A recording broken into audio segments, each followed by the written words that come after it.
Hello and welcome to episode 72 of the End Product Podcast. And guys, we've got a very special episode. We are recording live in location in my studio, or as the Sorare Odyssey guys call it, my football lair. And we've got Stish, we've got the End Product, we're in studio. Stishy boy, good to see you, welcome. Hey, thanks for having me, mate. It's nice to, like the old saying of like putting a face to a name. It's a bit like that, but in a building sense. So, yeah, for anyone watching that wonders, this place is quite cavernous. It is actually more of a palace than a lair. So, it is a lot bigger than it looks on your streams and in your content. But, great to be here. And we had good reason to be up here for the game last night. Celtic, Atletico, we had a good night out. Shout out to McBride and the competition winner Brian as well. We got Sorare well and truly on tour, and a great game of football. You must have been buzzing about the performance. Yeah, it was a great game, and it's one of those ones where I'm really used to going and watching Celtic and having cards, and I'm really used to going and having Celtic cards now in Europe not do very well. So I didn't have any expectation. I think overall Celtic fans didn't really want to have any expectation of this game after the way the first two matches went. There's not really much of a right to expect or want much from this game. But yeah, what a performance for 90 minutes. Really impressed in a lot of different ways from the team, the players, the manager, a lot of things in between. But I was really hopeful, I was really expecting it was going to be one of those nights because, normally when we've had those magic nights at Celtic Park, it's autumn, it's wet, it's cold, it's under the floodlights, and it's a big name, and it's a game you're not expected to get something out of. Whereas some of the other games, even last year in the group stages, maybe there's an argument to think there was a wee bit of, maybe we could do something, But definitely after the way the first two games went, I don't think anyone was kind of thinking that going into last night. And it just felt like all those ingredients kind of came together. And obviously you had your first visit to Paradise. Yeah. No, I fully enjoyed it. I think it was a great atmosphere, under the lights, Champions League. The crowd were up for it. And I was just saying to you, like, one of the beauties of being in that environment, in that stadium, was there's not really like a lot of big stadiums you'll look and there's like pockets of where you really want to be sitting. But there was a genuine kind of like buzz around the whole stadium. There was obviously bits of it that are a little bit louder, but there isn't really a quiet spot in that stadium. Everyone's watching it. Notably, no one really getting their phones out. So in terms of like, yourself and myself, like to get a bit of content here and there, I did feel a little bit like I shouldn't be getting my phone out, So that was interesting. Even as a bigger club as Celtic is, you don't get that vibe of like too many sort of like tourists there. It's like a proper a hardcore fan. Tickets are impossible to get. They're not getting chucked on via GoGo and all of these places that they are hard to get. Which is why, well done to the competition winner Brian, and hopefully, with the gods of Sorare continue to bless us, we'll have more stuff to give away and hopefully enjoy for ourselves while we're at it. And thanks again to everyone. And thanks again to Brian, obviously, for winning. I hope he enjoyed himself. I'm not too sure because he had to sit next to me, and as you guys can hear, I'm losing my voice. So it was a lot of singing, a lot of shouting, and a lot of screaming. So he did win the competition. He got a free ticket. What a game! Memories were made, I'm sure. But he did have to pay the vital price of sitting next. He actually was right next to me for the whole game. So well done, Brian. And I hope I wasn't too bad to sit next to. But honestly, like in the first half, especially, the referee was boiling my blood. It felt like.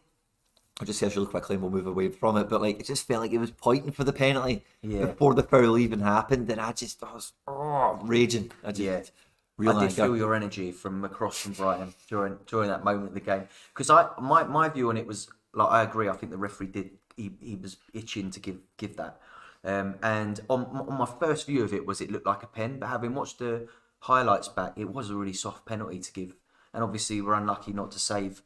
From an SO5 perspective, though, Joe Hart does get a penalty save, so that was a saving grace in that sort of few minutes of time that elapsed through your life in that evening. So that was an interesting few minutes of football. But yeah, watching it back, I'd agree. I think the referee was a little bit happy to get his finger out and point to the spot there. Yeah, we did get quite a fortuitous red card in our favour, so I can't really. That kind of, I guess, me and that ref we can move on from it now. Our DP won't be in the next match, which is cool for Celtic as well. But yeah, it was a great game, and by the end of it, we spoke about before, checking teams in stadiums and all the rest of it. When you're in the VIP bit at Celtic, no problem, by the way, no problem at all to check your teams as the game's going and everything. But and the seats we were in, like, just, very good seats, like, Yeah. right down, because, like, we were a wee bit late coming to the game, and I was saying this to you on the way there, that the last time I was running that late to a game was Europa League, Celtic versus Leipzig, another Quinny derby or whatever. Mukiele, Upamecano, Kanate, all those guys were playing. It was a really good team. But anyway, I was running really late, and we were up in the nosebleeds. We had to do all that running and get all the way to the top of the stadium. And we missed kickoff. We'd missed, it was the first, I think it was the first game. We spent £2 million on the lights. You missed the lights. There was an amazing light show at the beginning. Bayern Munich and Man United, all these clubs have it. Maybe not Man United. Don't know if they're a big club anymore. But so anyway, really excited. We missed all that. And as we're running up all the stairs, we hear the first goal. If you go and watch the highlights of that game, Kieran Tierney scores in the first 10 minutes and we missed it. So me and you were running, we were missing it. I was like, last time this happened, it worked out pretty well. And when we got there, like, I see the section 104 and I'm coming down the tunnel. And as I'm coming down the tunnel, I can just hear the stadium. I know what it sounds like. I can just hear it lift. And I hear everyone cheering and going nuts. And I just run out the tunnel and I just see Kyogo and Palma running towards the corner flag celebrating. And honestly, it was just a mad euphoric moment. And I just turned around, I was just looking at all the fans. Everyone's just celebrating, going bananas. I'm looking at the fans, they're still celebrating. I can't believe I've missed it. I can't believe it's not getting chalked off fantastically. And then I turn back and I look down the tunnel and there's McBride, Stish and Brian just walking down, just coming to the game. And it was, I said that was just the kick-off for it, and the voices continued to fail me. Yeah, it was unfortunate for us to have missed that. Like we were like probably 20 paces behind you, so we hear the cheer, and then it's that moment of realization that, oh, that's a goal. That's not a big shout for something. So we're looking at the screens in the kind of like hot dogs shop and that, and we're like, nothing's going on. So the game must have been a few seconds behind on the screens. So then we kind of like picked our pace up, and that's where we seen you like at the end of the tunnel, kind of like hands in the air, and like you said, the whole stadium's going off because it's barely just kicked off. It's 2 minutes into the game, whatever it was, and it was a unfortunate way to start the game, but it kicked on. The first half didn't disappoint. We had plenty more moments to cheer about after that. It was a roller coaster because at half time we went up 2-1. They had a goal chalked off for offside, and it was a penalty first half. That was the first goal, wasn't it? Yeah. Penalty was the first goal, so the penalty as well. And so the first half there was lots of action, and then the second half Celtic kind of faded away from it. But we got to see some really good players from Atletico throughout the whole game. We got to see the Sorare goat, Antoine Griezmann. He had a pretty good game, and he was like elite. He was clear world class quality. Didn't put a foot wrong the whole game, on the ball, off the ball, and everything else in between. And there was a few other guys that really did step up and showed their level and were clearly impressive. But he was the one that I think a lot of Celtic fans were like, I'm glad we got to see him play a little bit tonight. Really good that we got the result. And I'm glad we could get you up there, Stish, for your Celtic Park debut. And it wasn't just that, right? I was thinking about this. There was 5 decisive actions in the game. Palma, assist. Palma's goal, right? Doesn't have a card. So forget about him, right? Otherwise, it's O'Reilly assist for Kyogo. And then it's Dyson assist for Palma, who doesn't have the card, and it's Joe Hart penalty save. So it's 5 decisives. In my team, with super rare Hitate defender, went off injured after 7 minutes. Yeah. I've got 4 out of all the decisives you could have had in the game, and we left the stadium. I was second in All Star Plus, but who was first?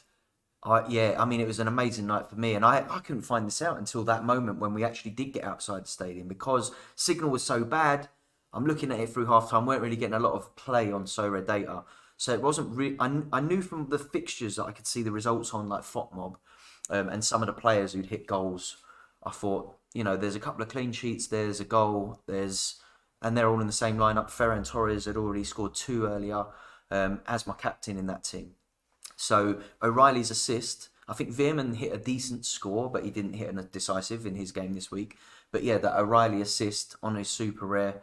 a Donnarumma clean sheet and not almost a clean sheet for Leipzig as well, but a good all-around performance from Lukeba. Put me right at the top. But I woke up this morning, knocked back to second, and having a look at what's around me. I think Thursday night, a lot of fixtures tonight. I'm expecting to come down a little bit further, but nonetheless, happy to be in amongst those cash rewards and hopefully some of those premium card rewards as well come rewards day. So fingers crossed. For both of us, we don't slide too far down. We got a mid-weekend product we'll be smashing. Absolutely. On the subject of end product, since we last spoke on the podcast, did you have any wins on the weekend? Did you pick up any cards? How did your game week end last week, can you think? My game week last week was terrible. I just got like super rare threshold. Everything kind of let me down. All my midfielders delivered, but like none of my strikers scored. None of my defenders did great. But it's like every game I was watching, midfielders were scoring, midfielders were assisting, and I was like, brilliant, because a lot of my teams are built double midfield.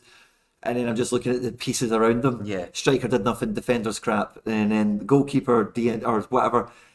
So no, last weekend was a bit of a write-off. But one thing on that note, I was interested to talk to yourself about and see what anyone else. Obviously, we're not live streaming the recording today, but anyone else that gets involved with the podcast, maybe on YouTube after it goes out, would like to interact with. But the impact, because that's what we did. Actually, we did a question last week, so we maybe need to put two things on the Spotify. Oh no, we'll just put this. We'll put this on the Spotify. Maybe just another thing for next time. But like the impact of 270. So I didn't play 270 last week, and it actually made me better not having 270 available. And I know a lot of people didn't play 270 last week deliberately.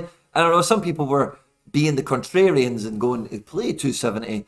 So after last weekend and how the midweek's shaking out, well, what I know from you guys and from you is, has anything changed in 270 for you? So last week we were talking quite extensively about how I was looking at 270 as an opportunity early on to see how we got on.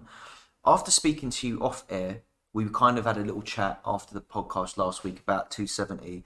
And on a Thursday, I always kind of like redo my teams and just then have a little look at like where are we at based on fixtures and like likelihood of them starting. Sometimes have a reshuffle. I ended up having quite a big reshuffle after the team that we spoke about last week, and I think if I had stuck to my guns, I would have done all right in 270. But in the end, I decided to focus on All-Star just because of the way some of my fixtures were like. I didn't see like it was either 270 was going to be really strong and everything else was probably going to suffer for that, or I'd be better off like trying to get in All-Star, trying for the threshold, and that's the route I ended up going with. So for me, 270 is now almost automatically going to become a bit of a like afterthought, because by the time I get another weekend fixture list and looking at like my options in Super Rare, particularly this weekend, I think my 270 team is it's going to either be, this is going to be really good and the rest is going to be pretty poor, including your rare pros and that. So at the moment, I think I've kind of gone a bit of a 180 on where I was last week, and 270 has become a little bit more of a sideline than a like main entry point. But looking at like where I finished in the table last week on week 1, I am actually in amongst card wins. So part of me thinking I might not have to target 270 as much as I thought I did to win something. It might only be a tier 3 or backwards from that. But well, it would depend on how many points you've got. Because that was one thing I was going to say when I looked at the leaderboards for the weekend game week. Obviously, we've still got the midweek to flesh out and see how it shakes out. But see beyond the top in the numbers. Depends on the scarcity, right? Yeah. But see, one beyond the top 270 scores, the rest of them are bang average. So for me, like if you missed this week, that's one thing I was kind of thinking is like, you know, that score is you could beat that score in a midweek maybe, or like because some people will probably give up on it, or some people might not have the option to play it this week, or some people might throw the towel in on it. If you get me. So there is some like top end scores that those guys are probably now bought in. They're in for the period. I feel that when I looked at it, I thought a lot of those scores are not unassailable. And, you know, some people, again, depends on what scarcity we're talking about. MLS is now gone. It's basically just playoffs. It's a huge difference on utility. massively, And, you know, the other fixture lists are all kind of winding down outside of Europe. So I do feel that there's just going to be less availability, less cards to be deployed, to then be spread around. Some more decisions need to be made for some people. And it's one of those ones where I want to see, I'm probably not going to play it myself personally this coming weekend. But once we've got the first weekend in midweek, and then we can see how because next midweek there's no Champions League. Right. So once we get to next midweek, I think that's a good opportunity to see what is the leaderboard. And I think that's the halfway point, because this cap 270, if memory serves me right, was 7 game weeks. Yes. So once we get onto that midweek with no Champions League, that's a nice wee point to see halfway what's left, what fixtures are coming on. Could I maybe sneak it at the end? You know, could I make a stab for it? Does it make sense to play a team this week? Because in that last 3, actually maybe 2 I've got are really good.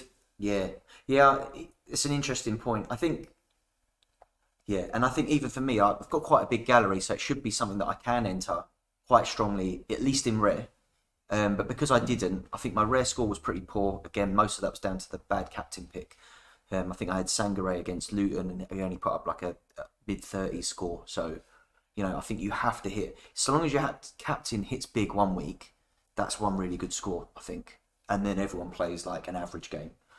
But yeah, I think I'm going to keep an eye on it. I think my decision was correct this weekend. Just gone looking back at how my week panned out.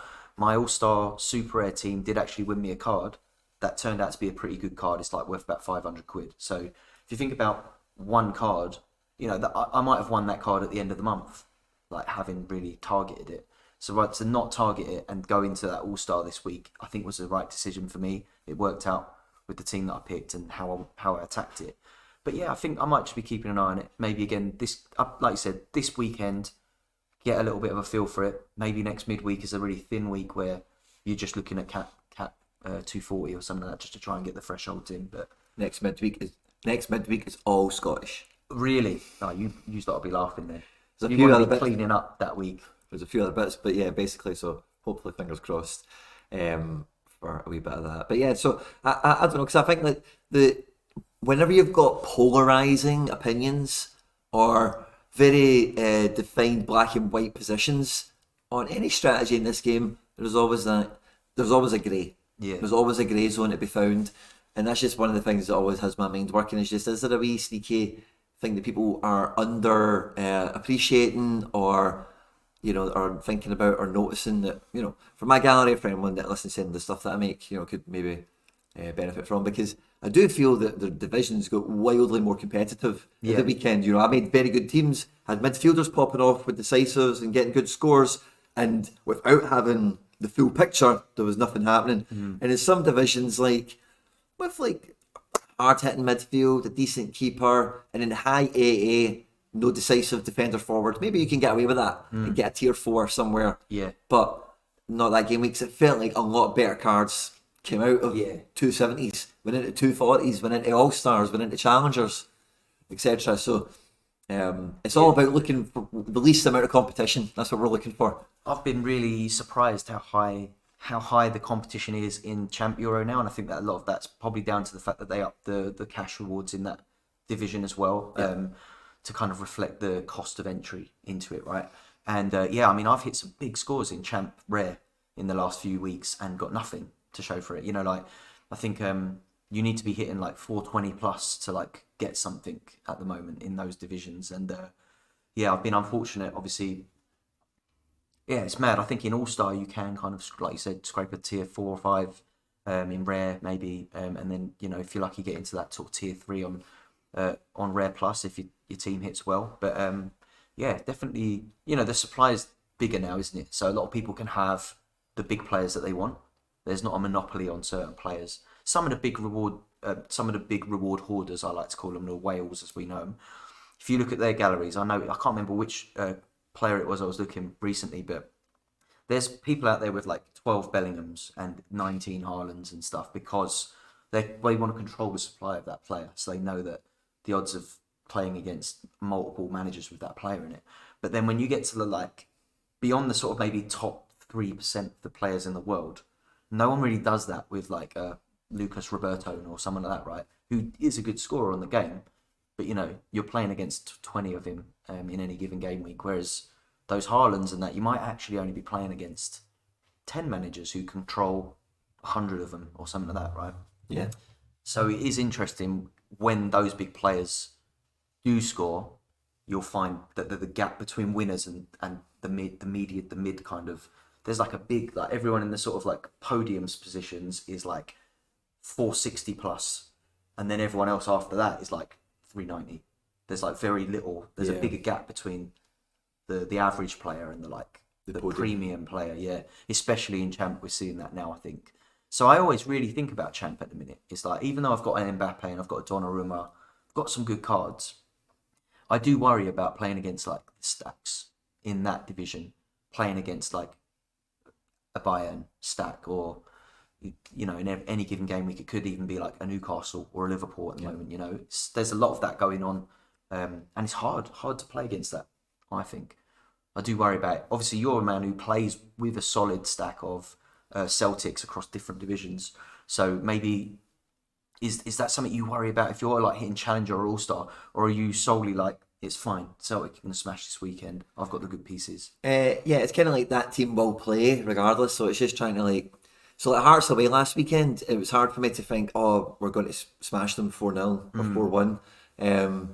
So I didn't really behave that way when I picked my team. I put them in Challenger rather than All Star, whereas normally because the match had. But so to answer your question with the stack, it is just it's a set and repeat kind of thing. You're kind of backing the play over I think the season. I think when you're playing a stack, that's the way you have to look at it, because when you're projecting these things, like how good was the team last year, how good could they be this year, you're projecting over the season. They're going to get 10 clean sheets. They're going to score 89 goals, blah, blah, blah, and you're not going to get that after 3 games.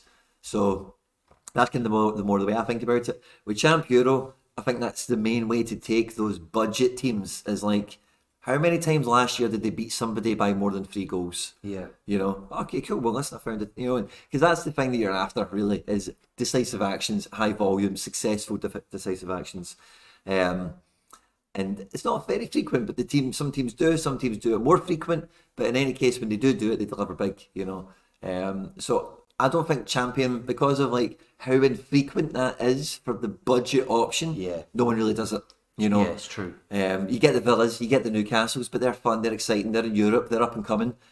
You know, Brighton, no one done it for Brighton. I know there's a guy that does do it because he's a Brighton fan. Well, that was the next point as well. It's like, when you're a fan of that club, it's a bit different, because it's like, it's okay, I'm supporting the club. And if we have a great game, you get double bang for your buck, because your team's romped it, but also your Sorare team's won you something. And I can totally understand why someone might have like a Villa or a, you know, like these stacks that you would have never. Like the average player won't go out and go, right, I want to buy an Everton stack, but an Everton fan would. He's just like, no, I just want to watch Everton do well, and you know, it's a bit like having a bet on your team every weekend without putting money in every week, isn't it? So I guess like that's another thing. Actually, might bring us quite nicely onto something I wanted to ask you about as well. Is like, I think it was Haber or someone talking about they're thinking that maybe like the way that Sorare are marketing towards maybe like the FIFA community and stuff like that might not be the way to go, and it might actually be more like the people who maybe do put an ACCA on the weekend or something like that, if you maybe reach them with the Sorare product. What do you reckon to that? Because I think it's quite a good shout. It's difficult, isn't it, because you want to stay away from the kind of like the gambling side of things, but it does scratch that itch a little bit, doesn't it? I mean, I don't have a big gamble personally, but I think the betting thing is probably worse than the crypto thing in terms of the regulations and stuff. Not even the regulation, but just the public perception of association. You know, like that's us and our gambling thing. Because I was thinking about this recently, and I might have been listening to one of these conversations you're talking about. But I remember when DraftKings first came to the UK, and I was like, "What's this?" And you hear radio adverts, and they kind of tell you in the radio advert kind of a little bit daily fantasy, win money, da da da da da. And I remember hearing adverts in the car thinking, that sounds kind of interesting, because I don't do fantasy over a season. It's just too not long for me. Yeah. And I never really looked into it. It never really gave me much interest. And then I remember hearing about Football Index on the radio. I remember thinking, oh, that sounds quite interesting. It may be something that I might be a bit better at than the average cat out there. I never really looked at it until a friend had been playing Football Index or using Football Index or whatever. And he'd explained it in a bit more detail than the radio advert. And then I understood it, and then I'd done it. Point of that story being that DraftKings was just advertising itself as what it is, and Football Index just kind of advertised itself as what it is. Football Index maybe was quite cute at going at that alternative gambling aspect, which, you know, I get investing. That, but I think Sorare's best strategy is always be themselves, right? Like be their own thing, because it is distinctively different from everything else. And the hard thing about being your own thing is, number one, it's really hard to just pick up a book and say this is how to do it. And when I had Nicholas Julia on the channel, I think he said something to that kind of effect, actually. But the second thing to that as well is, like, no one else knows what standards to hold you to, or what is the path to success, or what does success look like for the company, or for whatever we're talking about in particular. They're getting more customers or whatever the marketing conversation is about. So that's what I always think it comes down to, is just be yourself, and whoever is into it will be into it. Yeah. It's not just going to be FIFA players or gamblers or sticker collectors or just punters or whatever. It's just, it is what it is. You just kind of want it to be everywhere. I think that's the best way. It's one of these things. It's one of those things where, what was it they used to do? Not the Pepsi challenge, but they used to do something like a dishwasher or something. Oh, I can't remember where it was, but there was something where it was like, once you have it, you don't ever go back from it. Might have been Sky Plus. I think it was something mental, where I used to work for Sky, and I think they told us some mad stat about every person that took Sky Plus, like none of them ever cancelled it. Really? I've seen it first Being came able to out. rewind the TV and that. Very first time you could pause the telly, and like nobody, like the cancellation rate was like nothing. You know? Recording TV as well, like without having a Maybe that. video. Yeah. But I can feel like there's that kind of thing where, like, see if you said, oh, you can pause the telly, most people are like that, who cares? And yeah, maybe people didn't really care. It was like 12 quid a month with a premium. You had to buy the box, blah, blah, blah. It doesn't matter. Yeah. But everyone that got it, no one gave it up. And Sorare's kind of like that. That if you hear the idea of the game, or even if you know someone that plays it, you may think, oh, that sounds all right, but it's not that. But when you actually play it, it makes sense then. you're like, I kind of, yeah, you don't put it down, you don't give it up, if that makes sense. It's that kind of, it helps. If you're watching football, you're a football fan anyway, it just adds, Yeah, you know? exactly. It just gives more, you know? Yeah. And I think that's like, it's that Sky Plus kind of effect. Oh, well, fingers crossed we'll see like an influx over time. I think it's going to be one of them things that it's just going to slowly build. Like I said, once people get invested in it and involved in it, it makes sense, and then it just grows naturally. And I think you make a good point. Rather than worrying about who we market it to, it's like, how do we get more people just that might like it just to find it? But yeah, be keen to see how it kind of progresses. I've definitely liked all the little tweaks and that of late. We've had quite a few little updates, haven't we? So Yeah, I really like the new layout and everything. I was actually looking at it earlier today after the Celtic game to record a video, and the interface now is really lovely. They're really cleaned up, because when they first done it, you would open it and it would show you like the last three. A team from 3 weeks ago would be top, and you'd have to go all the way to the bottom and see the team for today or this week. Yeah.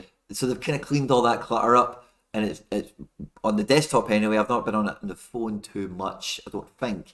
I'm on Android, so I've not got the Apple app, unfortunately. But on desktop, it's it's slick Rick now.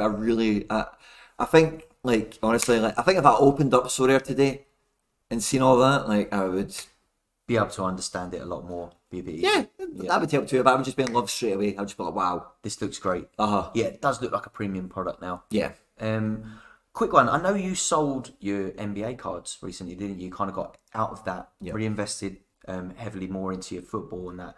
But we had the start of the NBA, and I know you mentioned it because, you know, like the non-adding of thresholds was a big thing there.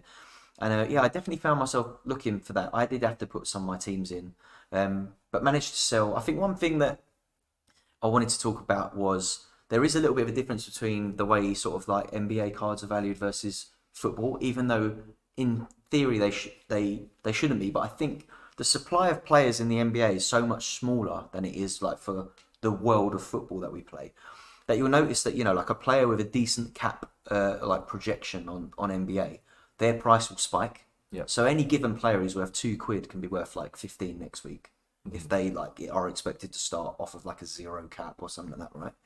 And I managed to sell a card I won near the end of last season, which at the time was worth about £3 or £4.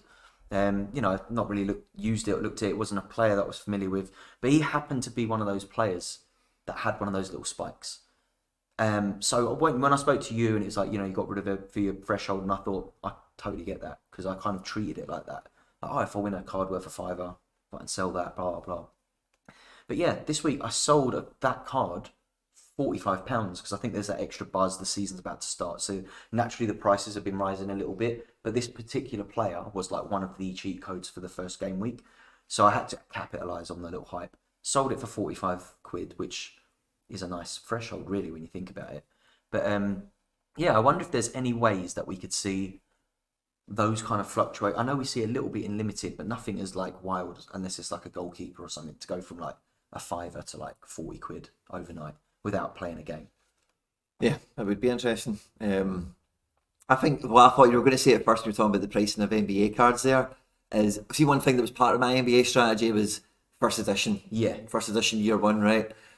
I think that's still valid. I think, they still will be what they'll be. And maybe what I think I'm going to tell you is a negative, maybe it's actually a positive, right? If you just look at the silver lining or look through the other lens of it. I'll let you tell me what you think, right? But see, for me, the fact that season 2 and every season going forward, conceivably, is going to be 3D. Yeah. For me, the year 1 feels like it's probably going to be the MLS big head. You know what I mean? I'd never thought about that, but Because imagine they build all the interface to be 3D friendly, and then you've got these year 1 big headers, basically. That was something I thought of. It's not a bad shout.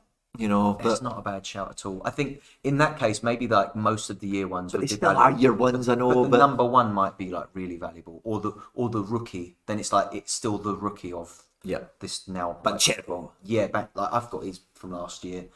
Little cards like that, yeah, but it could well be. They could start to age really badly in that case, yeah. And I think the design of this year's cards, NBA lights, really nice as well. Particularly the commons. I can't believe that they've used that nice shiny background on the that could have been like the rookie background, in my opinion. Like that shiny. Yeah. But yeah, really nice design, clean. Really like the design there. But yeah, the 3D cards. Are you still excited about? When you look at your gallery, you still wish that they were all 3D? I don't wish they were all 3D. I do wish, but that I wish we could now double click, because the cards do have backs. We've been told this before. You could just make a middle part and flick it around, maybe. Maybe double click and it just flips over. Yeah. Just flips, because it's not 3D. We know that, but it does have a back. Yeah. It has a back. So can we make it flip round? I would love that. Yeah, like a flat version. Just turn it over. Could we just make it do that with a click of the button? I would like that, because it has a back, but it's not 3D. But surely there's the ability to do that. The back of the card like we see in the reward thing, there's probably something like that going about. Who knows? Maybe I'm talking gibberish, but that's what I would like to see on that kind of front. I did notice as well, actually, one other thing we should definitely mention was there's a special weekly, which is a really unusual special weekly happening in the next game week, where they've got this Halloween special, and you've got to use a dodgy card or something, like a misprinted card or something's got the wrong name on it or wrong player picture. Which how do you feel? I had a little look at mine, and I've only got maybe one card in my collection. I did used to have one that had the wrong photo on it, and I sold it. But there's maybe one card in my collection that was questionable, and that's Cherky's rookie, because he's called Mathis Cherky on it and not Rayan, which is the name he takes. But Mathis is still part of his name. So I don't know if that's a misprint or it would be. I don't think I can enter that with any of my cards. But how did you feel about the idea of having a special weekly that's only open to these dodgy cards? That I like that. I think that's interesting. Because there's no way of searching I love it for that card. You just have to know that your card's dodgy, enter it, and then if you win a prize, they will judge whether or not you've got said dodgy enough card in your lineup. So they're going to just quality check it at the end. Yeah, that's good. Well, I think it's great. I thought it was very ingenious that they done it, but I was very surprised because it takes an obvious human element. Yeah. So there's no way of tagging every misprinted card, because there was no way they would even know everyone. They would know some obvious ones that maybe got produced in batches of 5 or 10 or 20, or famous ones that are the Acevedo. well-known ones, that are glitched out. But there's no way I think they would have a complete list at hand. So yeah, it's something they would have to manually spec. So yeah, I think it's a great one. It's a bit of a W. It's a good bit of community bait as well. Good bit of community bit of fun. Community service. That's what I was thinking. I was thinking about movie terms when people fan service. Community service in that sense, because Laird and the Sorare Data guys, they love misprinted cards and all that. They're always talking about them, and there's a lot of people in the community that love them too. So that's they're taking something from the community and giving us a we hear you guys. Here's this special weekly Misfits. It's going to be fun seeing the lineups as well. I'll definitely be looking at what are the top 3 at the end of the game week, just to see what dodgy card they've got in the lineup and how they that is something we've never seen before, and hopefully it doesn't give them too much of a pain in the arse to sort it out, because that might put them off doing slightly more manual checking of a special week. But so long as it's a special weekly and not a constant. Do you think the goalkeeper Giroud card counts? It's technically not a misprint, is it? It's a collectible. That's a bit like a special edition. Yeah. Okay. Yeah, I don't think that would count, because I think that was on purpose. Yeah. Yeah, the Enzo Perez one as well, right? Where he's got the thumbs up. It's a I classic want to mix, see isn't more it? cards like that as well. That's another thing worth mentioning. We had the Giroud the other week. We've had the Enzo Perez back in day, so we know it can be done. Is there a moment in football history that you'd love to see kind of like immortalised on a so rare card? Uh, you want the player celebration? Not really. Yeah. Like, yeah, I could just give me a bunch of goal celebrations. That'd probably be. Yeah, it would be nice to see more dynamic designs. I know a lot of people have like moaned about it, and it never felt like a big thing to me. But when I saw the Giroud card recently, I thought that does actually look quite nice, like a more action shot than like a headshot. Yeah. Be nice to see a little bit more of that in football. I know they've done it with basketball as well. So seeing that, I wonder like how many issues they have to jump through to make that a reality. But yeah, it'd be nice to see some more cards like that. And then cards like that could be used in special weeklies in future. That kind of thing. Definitely. Still like my limited edition game week 200. That's probably the only kind of like unusual card I've got in my gallery. But yeah, it'd be nice to see some kind of extra utility for those cards, I think, in future. So, Stitchy Boy, this weekend we're in search of some end product. We've got MLS is gone now. It's just playoffs, so you know we're kind of mentioning some of that stuff earlier with the 270 cap and whatever. But coming into this weekend, it's almost Europe only. We're almost at that kind of stage, but it does feel like this week that with 270 on MLS, a lot of goalkeepers are gone, a lot of just squads are gone. Just the way the playoffs are shaking out and everything. For this game week, what is it you're going to be targeting yourself, mate? I've had a little look today, and I do like my sort of Thursday redraft, and I think at the moment I'm leaning towards going really heavy in All-Star Rare Pro, with like the optimum lineup, and not worrying too much about I might want to put that in U23, or I might want to put. I'm just going to let myself pick what I truly believe is like that's the 5 strongest cards I've got. 2 supers in there, and then 3 rares, and then just see what's left after that. I was thinking that I might have a good option like U23, you know, like taking some of the MLS cards out of the pool and all that. So I do have a lot more work to do, but I think, you know, some of those more, you know, U23 might be worth a shot because you're going to take a large chunk of the MLS out. And, you know, some of the goalkeepers obviously are in MLS, in the U23 particularly. So I might need to have a proper look at that. But I'm thinking, at the moment it's probably like Ultimate All-Star Rare Pro, and then probably U23 Rare Pro after that, and then see what's left before I get into my blues. And hopefully scrape another few thresholds and, depending on like what the fixtures lie like, maybe have a look at how I finish in 270 in the midweek. But yeah, I think I've got a lot of homework to do on this flight back to London, that's for sure. What about yourself? What you got on there? I'm not getting anywhere near building teams yet, to be honest with you, but I know kind of roughly what I've got and where things are.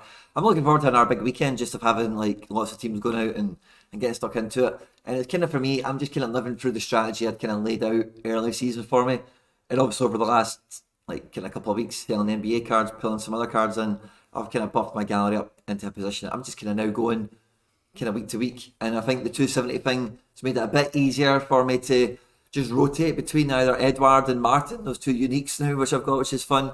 And do I play them in Champ Euro, or do I maybe ditch them? I can't really ditch them as much anymore because 270 is not available. Because I've got a mixture of Champion and Challenger guys, obviously.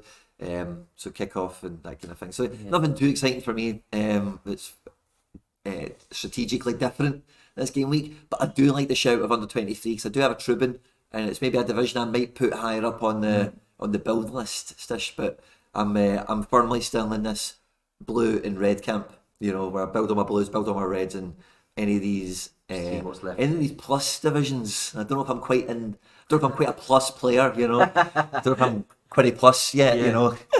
It's definitely had me thinking a lot more about Rare Pro and trying to like, instead of hitting Rare Pro, go like definitely try and get a card in red.